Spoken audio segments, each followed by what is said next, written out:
Good morning, good afternoon, and good evening, everyone, depending on where you are. My name is Hindal Ansari. I'm a fellow at Gulf International Forum. And in today's conversation comes at a very particular sensitive time and moment for the region. As discussions around US-Iran negotiations regain momentum, Gulf states are watching very closely, not just in terms of whether a deal is reached, but what kind of a deal it is, and what it means for their security, economies, and broader regional stability. What's important to keep in mind from the outset is that there isn't a single unified GCC perspective. While all Gulf states share an interest in avoiding escalation, they differ in how they define de escalation, what risk they're willing to accept, and what they expect from Washington in return. For some, the priority is preventing another regional shock. And while for others, it's ensuring that any agreement addresses the deeper security concerns that have left the Gulf exposed in previous moments of crisis. So today, we'll unpack these nuances, how Gulf states are interpreting the current moment, where their interests converge and diverge, and what this means for the future of US-Gulf relations. I'm honored to present to you with three speakers that we have today. First of all, Dr. Abdullah Bandar Al-Ataibi is an assistant professor at Qatar University, specializing in foreign policy, analysis, and Gulf international relations. Hamad Al-Ithnayan is an assistant professor at the Political Science Department at Kuwait University. His main focus is on the international relations of Middle East and security studies.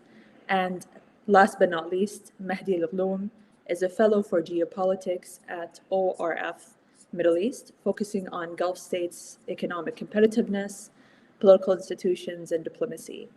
We will spend about 40 to 45 minutes with our speakers addressing their main questions, and we'll dedicate the last 15 to 10 minutes or so for audience questions as well. Welcome, everyone, and thank you so much for your time. The first question is for Dr. Abdullah Al-Ataibi. How does Qatar view the current US-Iran negotiations, and what specific outcomes or guarantees is Doha seeking from a potential agreement? Well, first of all, thank you so much, Dr. Hind, and great to be along such a great panelist.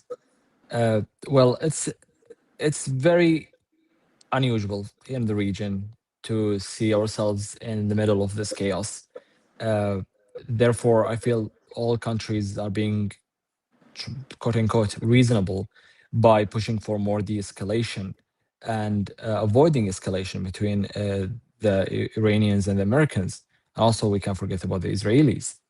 At the moment, I think Qatar is looking at these negotiations and mediation efforts being led by Pakistan with a great trust, a great hope that these mediation efforts need to prevail and need to keep going in order to maybe first of all extending that ceasefire deal and maybe potentially reaching a bigger deal between Iran and the US. At the moment, as Qatar, as you know, Qatar is one of the big mediators. So mediation is a very demanding uh, action and needs a lot of support, needs a lot of coordination, and this is what I think Pakistan is looking for in the region. They need regional backup, they need regional support, and I think they are receiving this from Qatar, from other regional countries. At the moment, it's very difficult to expect a lot from this mediation, as trust is a big issue between both parties. As we have seen, Iran has been attacked twice during negotiations with the US. So this is going to be a big deal. How trust could be built, and I think Pakistan needs to work really hard in this regard. And the coordination they are doing in the region is very important to keep everybody on board and to keep all the interests, regional and global, on the table. This is really important, as everyone has been in a way or the other has been actually feeling the magnitude of such a escalation in the region.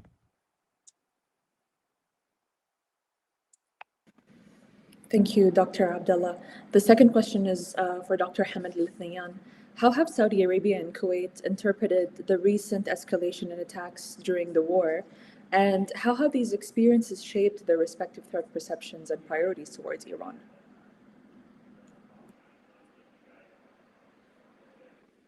I was muted. Well, thank you, Dr. Hind, and it's a pleasure to be in this panel with my esteemed colleagues. Um, I think for the first time in history, all of the Gulf states were attacked collectively, systematically by Iran and its regional proxies. Kuwait, Saudi Arabia, and even other Gulf states endured repeated drone waves hitting power plants, key critical infrastructure, oil infrastructure, even National Guard sites that has nothing to do with U.S. bases. And in the case of Kuwait and Saudi Arabia, they were actually attacked the day following the ceasefire, and I think including perhaps two other Gulf states. Now, this constituted a state level retaliation, unprovoked retaliation by Iran, despite the multiple efforts of the Gulf states to express and publicly announce that the US bases were not allowed to conduct any offensive operations against Iran. I believe both countries interpret the recent escalation over the past 40 days as a fundamental breach. Iran shifted from indirect proxy harassment to a more direct, calibrated attacks on sovereign territory and civilian critical infrastructure, effectively damaging the fragile diplomatic bridges that the Gulf countries tried to build over the past few years. I think Riyadh views the attacks as a direct violation, not only of its sovereignty, but it's also a breach of the 2023 Beijing detente that allowed for the relations and tensions to de-escalate between Saudi Arabia and Iran the past 3 years. Despite the Saudi warnings and explicit refusal to host any U.S. or Israeli strikes, Iran targeted energy infrastructure as an attempt to hold the Gulf hostage via threatening the safe passage of shipments through the Strait of Hormuz, but also by attacking the energy and critical infrastructure in the Gulf. So, from a policy of de escalation and coexistence that's been possible through the 2023 agreement, into a hardened stance that no coexistence is possible with a hardline Iran while it pursues such tactics. So the persistence of these strikes on the economic lifelines of Saudi Arabia has reinforced Iran as an existential threat to national security, energy exports, Vision 2030, and that's an important component of the Saudi calculus. And it's also we can now see more limited Saudi patience with how Iran conducted itself over the past 40 days in terms of attacks, etc. But there is also another component that we need to shed light on, that Iran, even though it targeted Saudi Arabia, most of the Gulf states, they were trying to limit, if that's the right word to choose, the damage. They were trying to conduct attacks that will not push the Saudis to take more measures in terms of retaliating.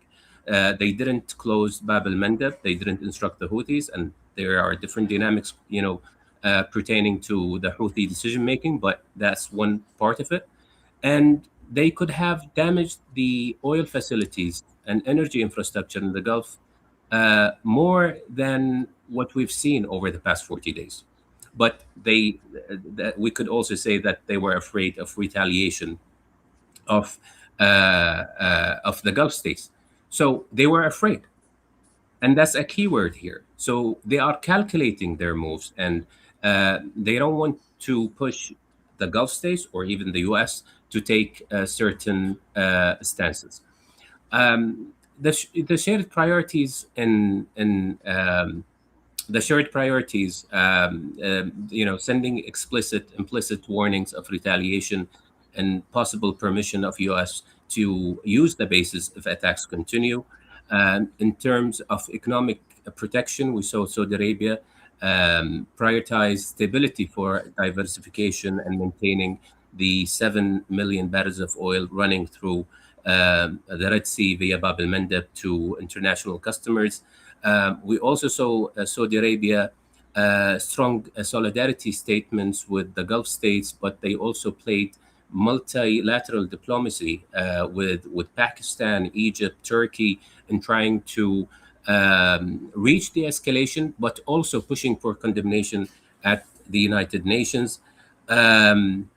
If I know I don't want to go over the time, but I think in terms of Kuwait, I think it covers much of what we talked about Saudi Arabia. But I think what Kuwait mentioned in March, that what is happening is an existential threat, and they mentioned that at the United Nations. I think that's how Kuwait views this conflict. But Kuwait did not only face a conflict with Iran. Kuwait faced a two-front war from Iraq as well as in Iran, and I think this aspect has not been discussed much in the past period as it should be.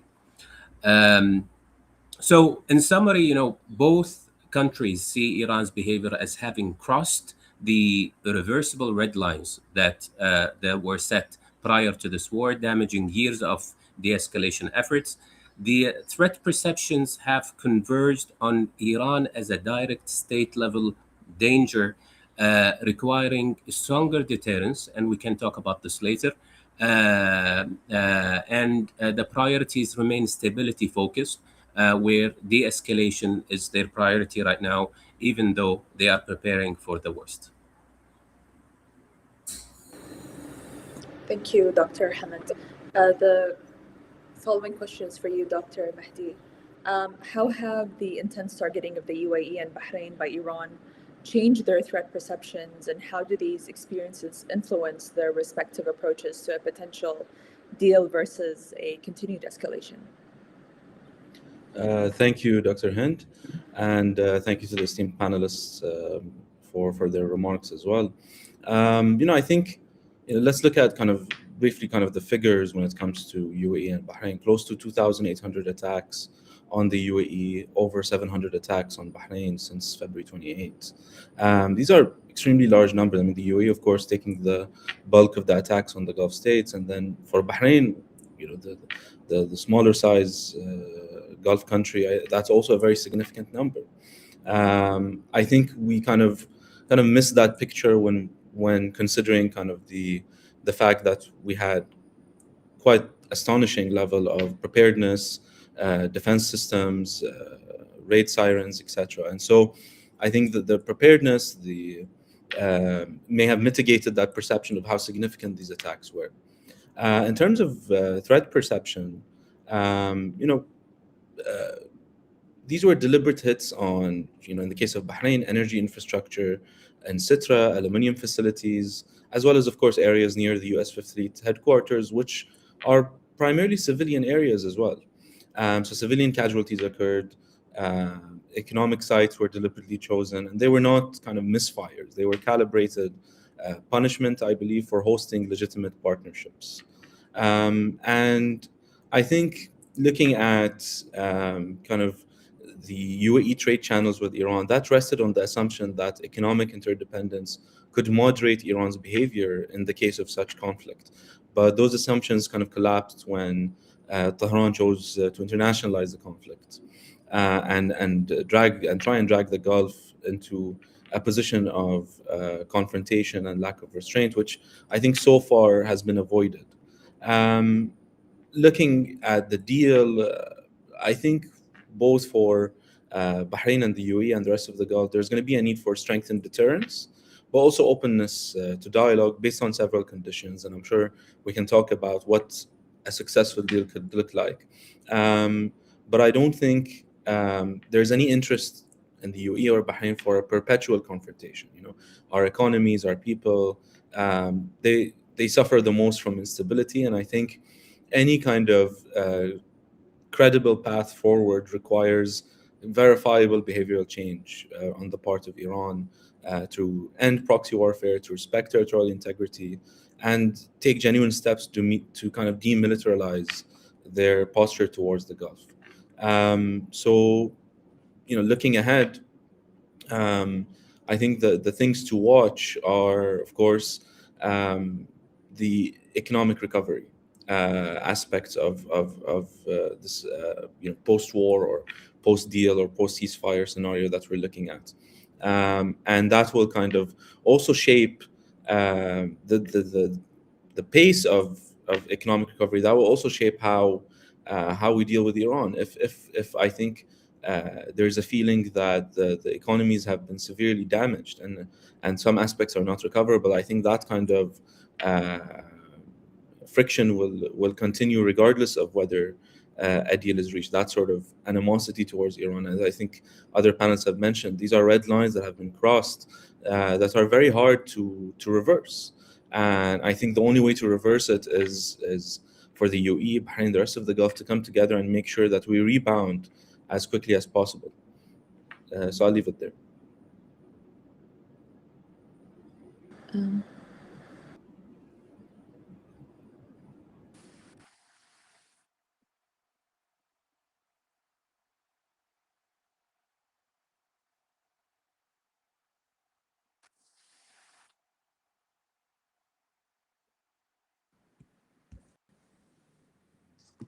It seems that we lost the moderator.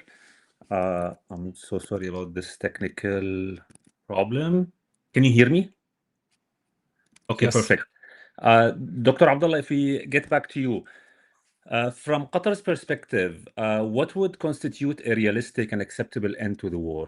And how does it balance de-escalation efforts with the broader regional security concerns? Well, so far this war hasn't been a normal war. It has been a turning point in terms of reshaping the regional order in a way. What really spikes interest here is what Israeli Prime Minister said when he welcomed the Indian Prime Minister, when he talked about the alliances in the region. He mentioned that there is a deteriorating Shi'i alliance, there is a new one rising Sunni one, and there is the Israeli one. So it's basically how the Israelis are looking at the region, that there are alliances are being built in a way. Therefore, they believing this war they initiated with the U.S. Will result into a new regional order, giving more chance and more space and more freedom to Israel to practice its expansionist policy. And we are actually seeing some of it in Lebanon, and also as we saw it in Syria. So this type of politics is there. So the question is, what a realistic end to this war? It's actually a very tough question at the moment. This war started with a major goal. It's the regime collapse. However, the regime hasn't collapsed yet in Iran, and we have seen the Iranians bouncing back and just surviving in a way. Yes, economically, the country is devastated. Militarily, it has been very exhausted with the amount of hits it has been receiving, especially to the launchers of missiles, and not really to the drones, as we know that they're using smaller launchers, which could be hidden away from strikes. Therefore, the country itself is not actually the regime surviving, but the country itself has been hit really hard. Therefore, I think the Iranians at the moment, they want to, because we have to look at it from different perspectives. The Americans are reaching to the 60 days, where they call it the military, like they can't actually call it a military war at the moment, or a war. They call it a campaign. So we're reaching that 60 days, and this would lead to the Congress to be involved in this. Therefore, the Americans want a deal. They don't want to resume these attacks on Iran. At the same time, we see the Iranians. They are preparing for what's coming after this war. Therefore, I believe we are entering one of three major scenarios. One is to have a big deal between both parties, where it could be easing more restrictions on the Strait of Hormuz by the Iranians. In return, the Americans would help with some frozen assets. Second scenario, we could go to kind of Gaza situation at the moment. Like there is a kind of a deal between the Americans and the Iranians, and then we might see some attacks between the Iranians and the Israelis every now and then, which make it a deal, like a 50% deal. Or we could see more escalation of this issue. What the region, I think, wants is de-escalation. The region at the moment, I don't think it's in their best favor and interest to be on the negotiating table, as they all have been attacked and such. My fellow panelists here said Iran has crossed lots of red lines. For years and years, Iran has threatened of fusing the Strait of Hormuz and threatened of attacking the GCC countries. But now this has been a reality for all of us. Therefore, after the war, things will be different, and this is quite important. Therefore, I don't think the regional countries wants to be on the like the GCC countries wants to be on the negotiating table at the moment, unless they have some sort of guarantees that these attacks will not happen in the future. Because if you just show up now as nothing just happened, then you're just giving the pretext to the Iranians that they would think about it next time in terms of any military campaign, or any time is the Israelis just pushing the Americans to do something. Therefore, it's very difficult to know what we actually heading towards. To be honest, it's very vague. But I think de-escalation is one thing, and we have to divide like the major big files we have. We can't put everything on the table: the nuclear, the influence, and the regional influence, the missiles projects, etc. We have to divide things and start from the things we could have built some consensus on, and this is de-escalation now, and then moving forward to nuclear, which is I think the biggest concern at the moment. Thank you, Dr. Abdullah. The following question is for Dr. Hamid. In light of these developments, how do Saudi Arabia and Kuwait view the role and the hoped outcome of the US-Iran negotiations, particularly regarding deterrence, de-escalation, and long-term regional stability moving forward? Well, I think both Riyadh and Kuwait have welcomed the temporary ceasefire, and by stress it must lead, as my colleague was referring to, as a comprehensive, permanent settlement. So whatever comes out of this agreement shouldn't result in a war 6 months, 12 months, or even 2 years from now. So they view the ongoing talks with a potential second round, in Islamabad this weekend, as a critical window, while insisting the Gulf states might not be there, but their concerns and views must be presented to protect their core interests. Saudi Arabia views itself as a key regional leader and stabilizer. They actively engaging Iran via back channels, as we've seen with the calls between the two foreign ministers, Saudi Arabia and Iran. They are supporting the mediation by commending Pakistan's effort, as well as the Omani and the Qatari efforts that happened and still going. And it sees itself as a bridge for de-escalation, but ready to bolster deterrence if needed, reserving, the self-defense options and possible, weapon acquirement that will acquiring new weapons that could take place in the future. But Saudi Arabia have shown over this period that it's actually not necessarily the security umbrella, but the logistical umbrella for all of the Gulf states, with all the supply routes that have been going on ground with Kuwait, with Qatar, with UAE, with Bahrain, through the Red Sea. Kuwait is traditionally a neutral actor, heavily impacted by the strikes that happen on civilian as well as its critical infrastructure. Kuwait emphasizes GCC solidarity. Kuwait cannot afford a rift between the Gulf states, and its position requires it and demands that it actually actively try to bring the Gulf states together, or at least to agree on the minimum in terms of defense and security. And Kuwait, as a country that was liberated by a UN security resolution, it adhered to international law and as well as diplomatic mediation. It supports the talks while urging full compliance with the ceasefire, as we saw. I think in terms of the hoped outcomes,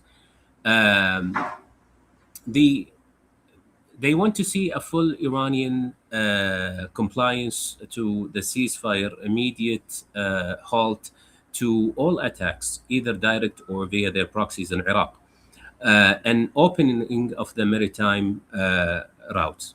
And that's a key factor in all of this. Now, imagine if Iran was allowed to threaten the Strait of Hormuz, which is an international waterway, and establish illegally an extortion toll system through that strait. It basically empowers piracy over international law. And if we allow this model to remain, breathe, then it will only expand to every strait and waterway, and each state will have to negotiate the rate of its ship, every ship in every strait. I believe the two states prefer a deal that recognizes the unconditional freedom of navigation in the Strait of Hormuz, decisively denies Iran a path to a nuclear weapon. You can only imagine what Iran could have done if it acquired a nuclear weapon in this conflict. It not necessarily target specific offensive programs in Iran, but try to put a structure in terms of denying the Iranian offensive capabilities. So basically that lowers the possibility of recurrence of direct strikes on Gulf infrastructure. Now, I think this deal should focus on two things: the Strait of Hormuz, unconditional, and the nuclear issue. Everything else, especially what pertains to regional security and relations with Iran, I think this will take place somewhere else in a regional dialogue. It wouldn't take place in the negotiating table in Islamabad. And I think we should not allow it to happen as a Gulf states, because no one should negotiate on our behalf.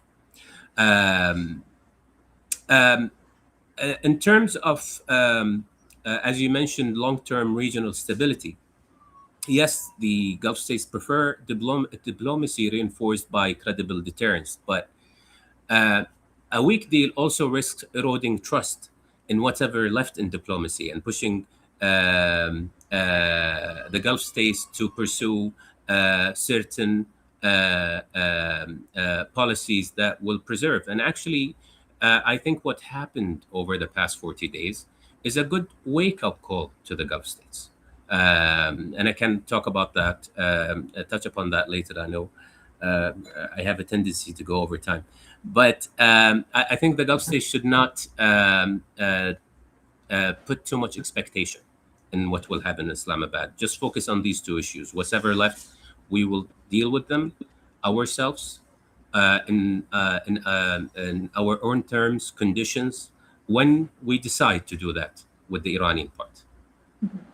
I'm glad you mentioned the point about security calculation moving on and how that would look like in the future, because it's one of those important topics. And I personally believe that one of the reasons why we don't see like much vocalness when it comes to what would happen in terms of security architecture in the Gulf, it's because it is being under calculation, and they are exploring their options as the escalation develops as we see it. So the last question for this round of discussion is for Mehdi Degloum. For the UAE and Bahrain, what would a good deal with Iran look like in practical terms? And what risks would escalation pose to their economy, security, and regional positioning? Thank you. And I just want to reiterate what Dr. Hamed said, in the sense that, yeah, I think right now probably the ideal scenario is for a light deal that enables, the cessation of hostilities until a better deal is negotiated, and I'll talk about what that deal could look like. But before going there, I just want to mention what the risks of sustained escalation is. I mean, even with the impressive resilience shown by UAE and Bahrain and the rest of the Gulf, repeated disruptions to energy flows and shipping and investor confidence will carry significant costs. Insurance premiums have already spiked, force majeure declaration. So economically and also politically, in the sense of, we've seen also in Bahrain in terms of kind of externally fueled tensions, particularly sensitive in Bahrain given its demographics. So all of these distract from economic development. And I think looking ahead, what a practical kind of good deal would look like is something that doesn't make us return to pre-2026 status quo, right? The status quo that enabled the recent aggression. I think a full deal would be kind of binding, would be monitored to ensure an end of Iran's support for proxy militias, as well as attacks on Gulf infrastructure, full respect for freedom of navigation, the Strait of Hormuz, transparent constraints on Iran's nuclear and ballistic missile programs, and I think a crucial point is cessation of sanctions of agent networks that have long used kind of Gulf financial and commercial channels. So, again, I agree with Dr. Hamed that these probably are going to be phased accomplishments and milestones. But I think, again, whatever concessions are given to Iran should also be phased, right? The worry is that with negotiations not having a Gulf country at the table, is that these concessions are made kind of in haste to Iran, and our interests in the Gulf are not taken into account. And I think I just want to again kind of reiterate this sentiment that what happens in Islamabad now should not be portrayed or even marketed as a done deal or a final deal, because our considerations, the Gulf considerations, have not been taken into account. So I'll stop there. Thank you. 100%. Now for our last round of discussions before we move to questions and Q&A from the audience, Dr. Abdullah, how is Qatar balancing its dual role as a mediator and a directly affected state, particularly after strikes on energy infrastructure like Ras Laffan? Well, it's a very important question, Dr. Hind.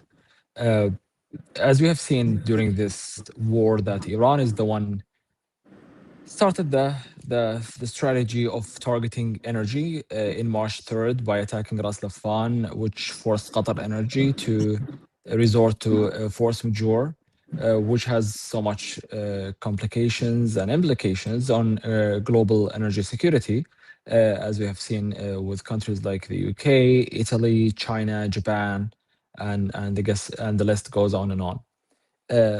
When we talk about Ras Laffan, for example, it's one of the major energy and LNG, liquefied natural gas spots in the world. Much of the Qatar's fortune comes from Ras Laffan, and and much of this fortune goes also to mediation efforts. You give support to other countries, you support yourself in terms of your mediation activities and efforts. And this is quite significant and very important. So therefore, this will have definitely effects on Qatar role as a mediator when it comes to trying to bring peace and stability in the world. This is number one. Secondly, we have seen Iran and Israel attacking mediation and mediators in the region. Israel attacking Qatar, and Iran last year attacking Qatar following the 12 days war and this time. And we've seen Iran attacking also Oman this time. Therefore, mediation is something that's being affected significantly in our region, and this is why we need to have more support to peaceful efforts and more support for mediation, more guarantees for mediators. As if we continue with this trend of more attacks on mediators, we will indirectly just persuade countries to not follow such peaceful and noble efforts. Therefore, I believe this is going to have a significant effect when it comes to mediation, and also when it comes to how Qatar is now looking at things. Now, at the moment, the whole global attention going to Iran war and the Iran attack, Iran-US potential deal in Pakistan. However, we're forgetting a lot about Gaza, where the major concern and the major attention should be. Gaza has been unfinished business so far. This is what the Americans call it, and this is what we have to divert our attention to Gaza, because the Israelis are still attacking the innocent people of Gaza, and this is stopping the mediation efforts as countries now focusing more on self and not more about being proactive in terms of mediation efforts. Therefore, this war is definitely affecting the mediation and the mediators in our region, and this is something we need to stop. Like, we need to force more for the escalation of this matter, in order to focus on the real concerns in our region, which is not only Iran but also the Palestinian issue.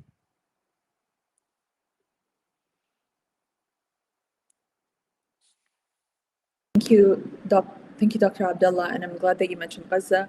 And I think that also goes to the point that the entire region is even potentially considering its defenses capability in general, now that the conflict has even spilled over to Lebanon, the south of Lebanon more specifically. I know that Iran has said that it doesn't want to, proceed or maintain a ceasefire without bringing Lebanon into the equation. It's an important part of it, but I think Lebanon is also has become an important aspect for the entire region, not just in terms of the negotiations between Iran and the US, to be specific. So I think it has greater implication in general for the region when it comes to defenses and security and stability, and the long-term implications of that as well. My last question for Dr. Mahdi for this particular round is, I'm sorry, Dr. Hamid, I mean. How are Saudi Arabia and Kuwait recalibrating their defense posture after the scale of drone and missile attacks, and particularly regarding integrated air and missile defense and burden sharing with the United States? And I think this is a particularly important question because, in general, the GCC states have been given very limited time to prepare for the attacks in the very beginning, but their defense capabilities have definitely prevailed. But how would that look like moving forward for Kuwait and Saudi Arabia? Well, as you said, Dr. Hind, if we looked at the air defenses of all of the Gulf states, their multiple integrated air defenses were able to intercept more than 90% of the cruise ballistic missiles and drones that Iran and its proxies launched on them. But these saturation-style attacks exposed gaps in coverage against a very low-cost drones that cost less than $25,000 US, high-volume threats, prompting rapid recalibration toward layered, integrated defenses, while also highlighting the high cost of interceptor expansion. I think what we've seen the Saudis doing is that Riyadh is accelerating upgrades to its multi-layered systems, IAM. They moved into a major US purchase of 730 Patriot missile interceptors, I believe. There's a significant emphasis on localization. They are pushing basically localization in terms of sustaining and maintaining the Patriot systems. And they are also pushing toward a better radar integration, early warning, counter drone capabilities to address the saturation tactics.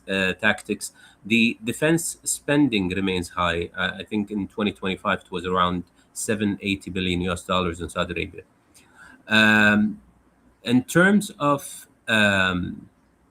Kuwait is prioritizing more lower tier and missile defense sensor radars and Patriot sustainment. A significant U.S. emergency packages include 8 billion for radar networks to improve detection of more shorter range threats and counter saturation in a sense.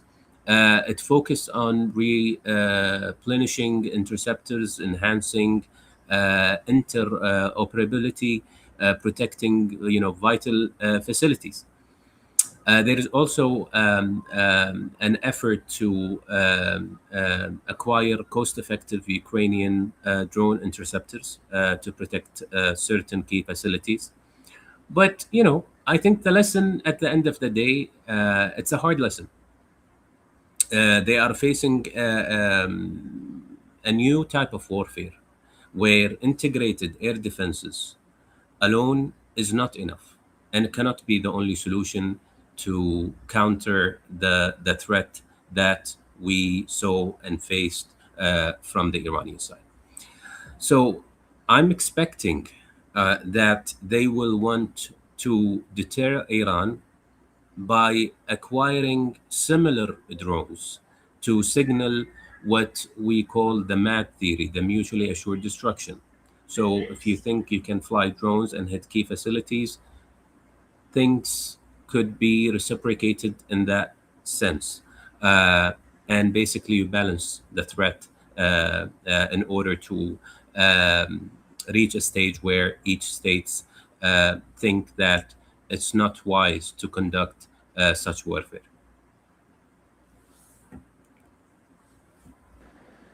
Thank you, Dr. Hamad.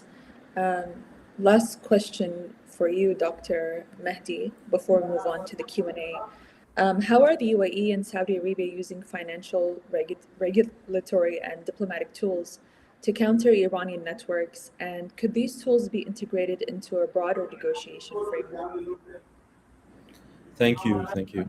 So I think, look, I mean, on the financial regulatory front, I think there's been decisive moves on freezing assets tied to Iranian shadow banking, shuttering kind of illicit exchange houses, revoking visas for individuals linked to Daesh. These are, of course, according to reports, and tightening anti-money laundering controls. But and of course, I'll also extend this to Bahrain, which has been leveraging its role as a regional financial hub to close long-standing kind of loopholes. On the diplomatic front, I think it's very important to point out what the Gulf did when it spoke with one voice in the UN Security Resolution 2817, which Bahrain submitted as part of its temporary membership of the UNSC, and which condemned Iran's strikes in the strongest terms and kind of demanded an immediate halt.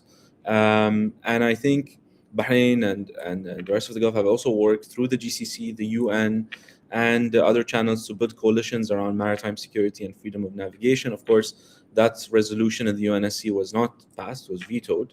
But again, these are only examples of diplomatic tools being used. In the case of Bahrain, for example, there's also that the fact that Bahrain did not have ties with Iran since 2016 and cut ties because of the attack on the Saudi embassy, but also long-standing grievances of interference. So we also have that tool in the Gulf of making sure that ties with Iran are severed either permanently or temporarily, and that could also pressure Iran. The other thing, which I think is also important on a diplomatic level, is boosting ties with defense partners in the U.S. umbrella, such as Ukraine, which we have heard. And I think these are also diplomatic tools that enable exerting pressure on Iran. Looking ahead, I think what we're going to see probably is some form of phased confidence building process. So the more Iran continues its posture of aggression towards the Gulf, the more that will have more tightening measures. And I think embedding these tools, the diplomatic financial tools, into negotiations would kind of incentivize progress on that confidence building process.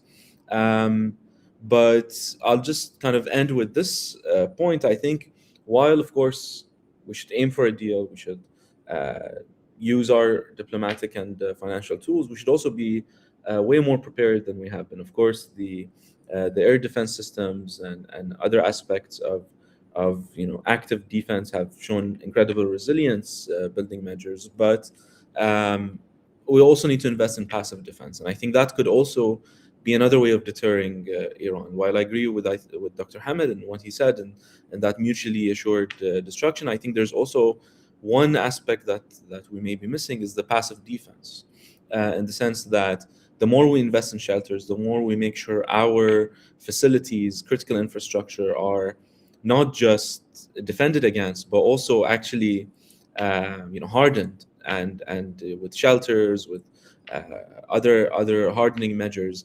I think that could also deter Iran and deter other aggressors, so to speak, in the sense that it would signal resilience beyond just active defense, and also signal that we are prepared. And I think it would also help on an economic level by decreasing kind of political risk insurance premiums on companies that want to now invest in the Gulf, which I think that's going to be a market to look out for at the economic level.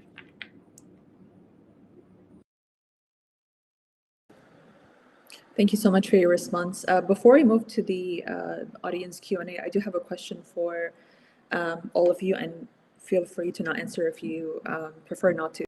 But I'm curious to know how optimistic or not are you about the ceasefire holding moving forward, now that there is also another opportunity to extend and continue the negotiations between the US and Iran, Islamabad, because there is a camp of people who are very optimistic about the ceasefire holding, whereas other people are not so much. They're more on the pessimistic side. So what are your thoughts on the ceasefire moving forward? Shall we stick to the same round of answering? I will just go first then. Sure, go ahead. It's not about how we feel about it. I think it's about the indications we've seen so far. The indications coming from the region that both parties are not they're not actually interested more or less in resuming this conflict. They want to have a deal somehow. It's about a way of having a strong exit strategy, so you could narrate this war in a way that you actually achieved something. The Americans, they don't want to just go back basically to something before the war, and then the question would be, what's the point of having this war in the first place? Because Iranians were already offering lots of compromises like before the war. So what was the point? So Trump's administration wants to sell something to the public, that they have achieved something. And I think the Iranians, just by having a deal without the regime collapse, they will have a case, a strong case actually, domestically to sell. It's all, so I don't think it's all about the indication so far. I've argued that in order to reach a deal, it will most likely be because of exhaustion, not because of preferences by these states. If the Iranians keep saying that we're winning by not losing and maximum resistance, these are slogans, not a strategy. The country is devastated, and their people will point to this regime as the source of the destruction.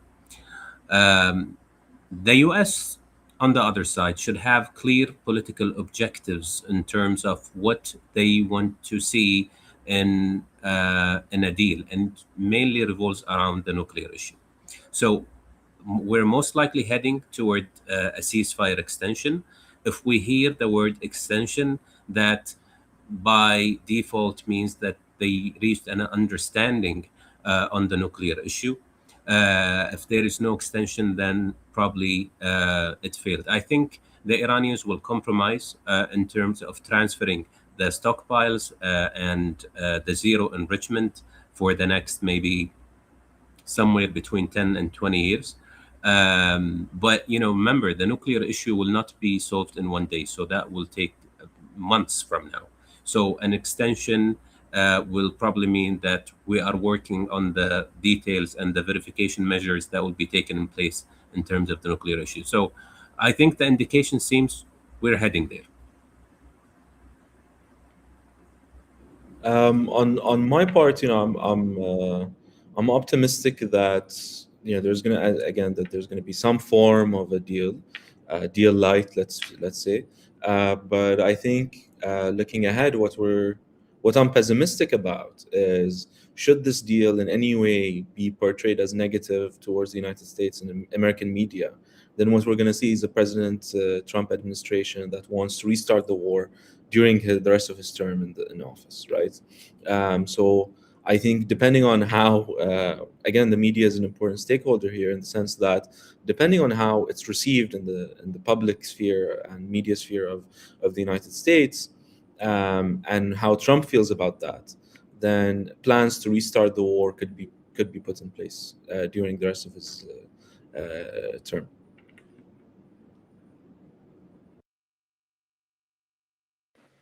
So I'll address one question from the audience and see how we do in time. But someone is asking, in light of recent disruptions around the Strait of Hormuz, how are GCC states reassessing their exposure to maritime checkpoints? And what are we likely to see accelerated efforts toward alternative export routes or security arrangements?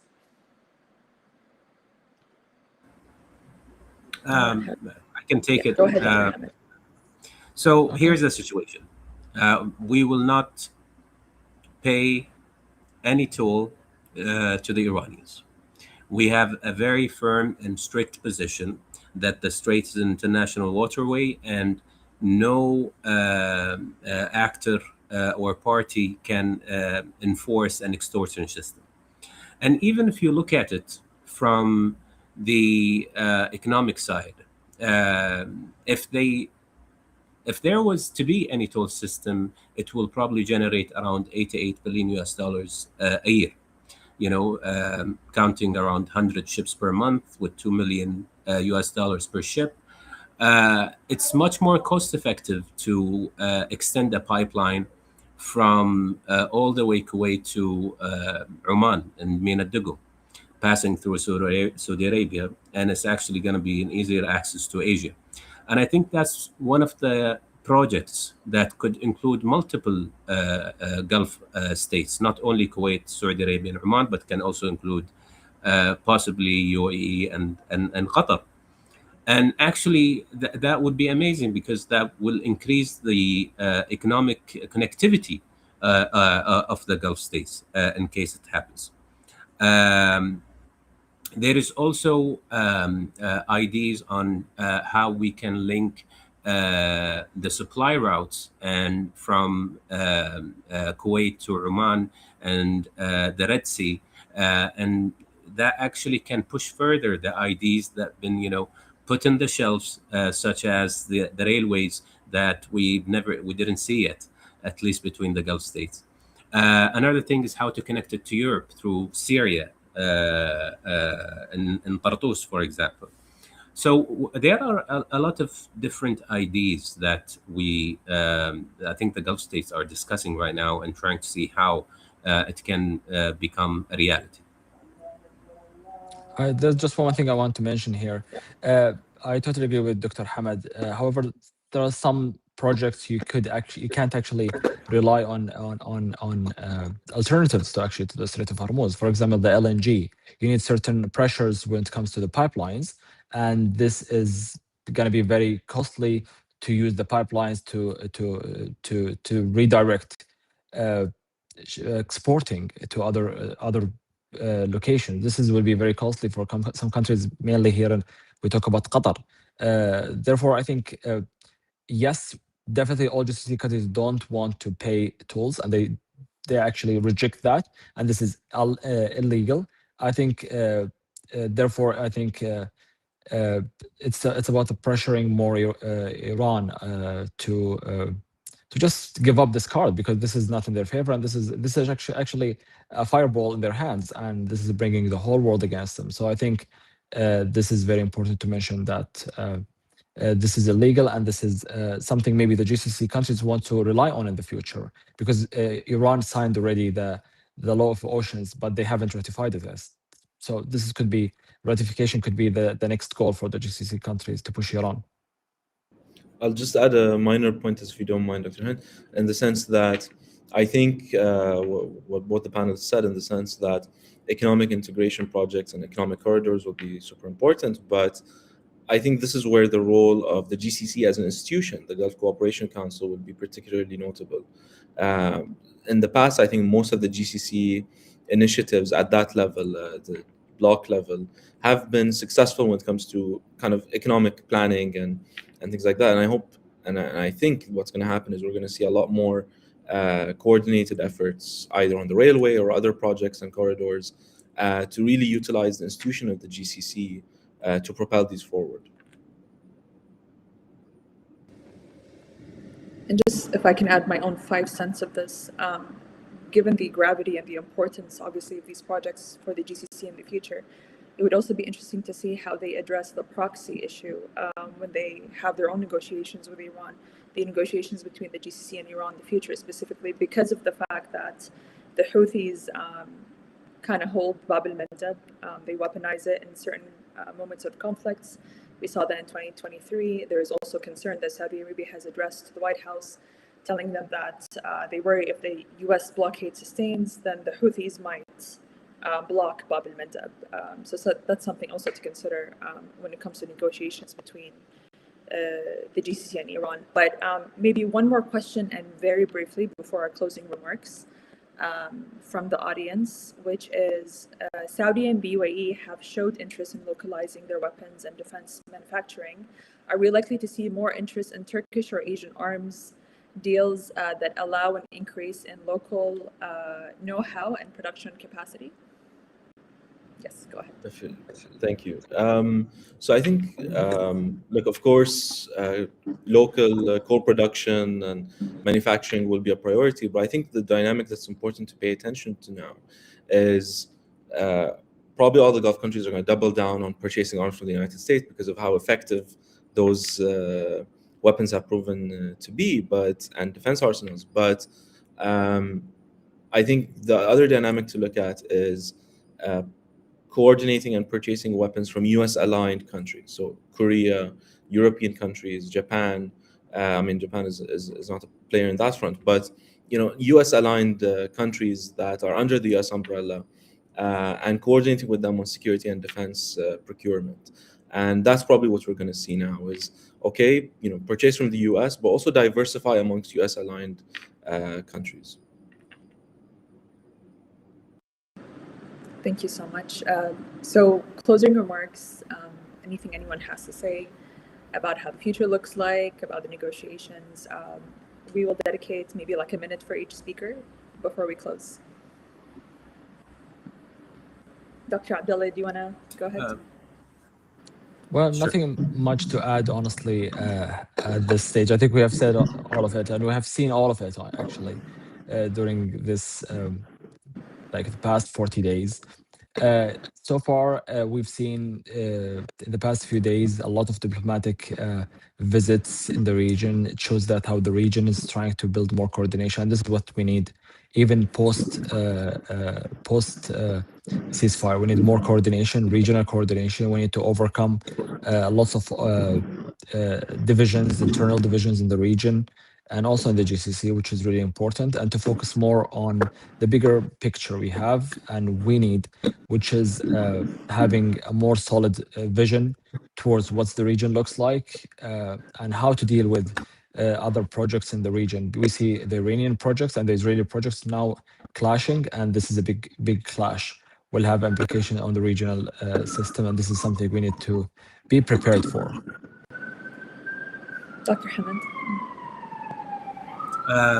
I think the conclusion, how will the Gulf states' future behavior be like? Will they conclude that their pre-war policies made them weather this war better?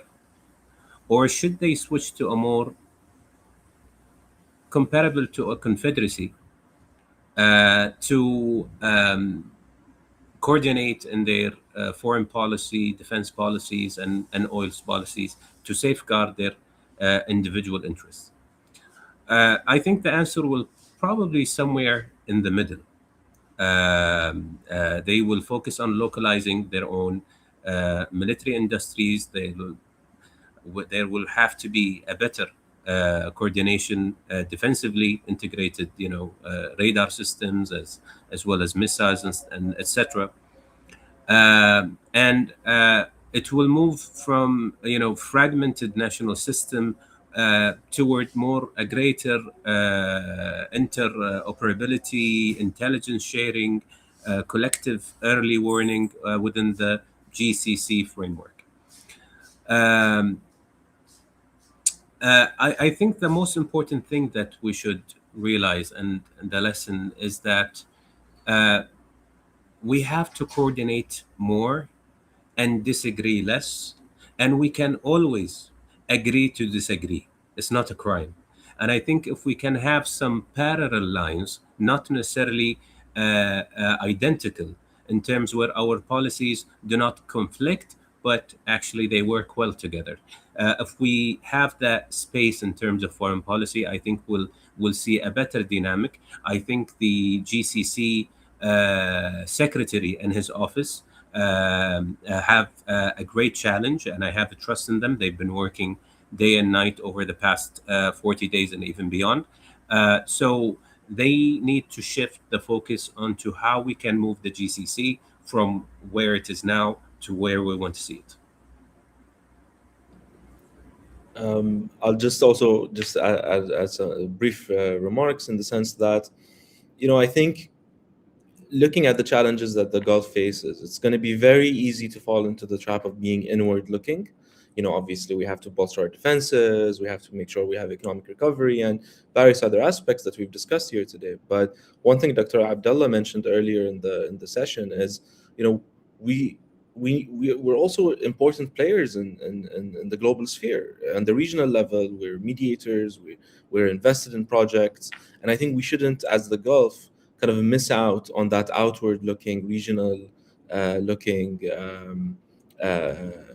dynamic. That we have a value not just to the region, not just to ourselves, but a value to the region and a value to the world, that value add to the world. So I think as much as it's going to be very important to look domestically and within the Gulf sphere, it's going to be also very much important to look beyond and contribute.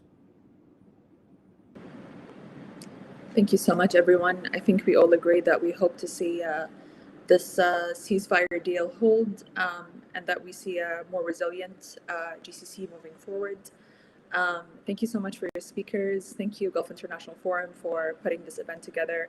And thank you for choosing me to have the honor to moderate this event. Thank you, everyone, for your time. Thank you.